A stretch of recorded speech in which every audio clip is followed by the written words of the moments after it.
ṣé ti gbọ́ nǹkan tó ṣẹlẹ̀ sí Babaajeṣa Onitiata Laafin Ọọni.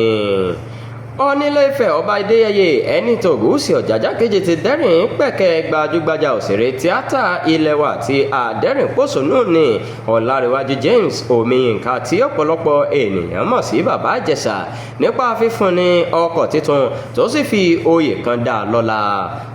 Ọọ̀ni gba òṣèré náà lálejò ní ààfin rẹ̀ tó wà ní Ilé Odùduwà nílùú Ilé Ifẹ̀ lọ́jọ́ tọ́sídẹ̀ẹ́ tó kọjá níbi tó ti ṣe ayẹyẹ fún àti aya rẹ̀ ìyáàfin Fọláṣadé Tòkunbọ̀ Omiyinka pẹ̀lú ọmọ tuntun tí wọ́n ṣẹ̀ṣẹ̀ bí.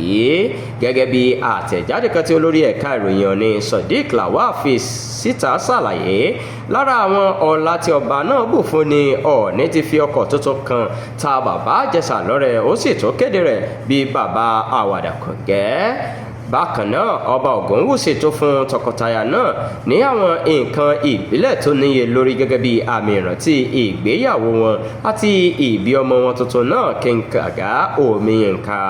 Ọọ̀ni kí ìdílé náà kú oríire, ó sì gbàdúrà pé kí àlàáfíà, ìlọsíwájú àti ìtọ́sọ́nà Ọlọ́run máa bá wọn. Ó tún gba Babaajeṣa níyànjú láti máa tẹ̀síwájú nínú ìgbéga àṣà àti ìṣe Yorùbá, pàápàá ìtàn àti ògo Ilé Ifẹ̀ nípasẹ̀ iṣẹ́ òṣèré rẹ̀.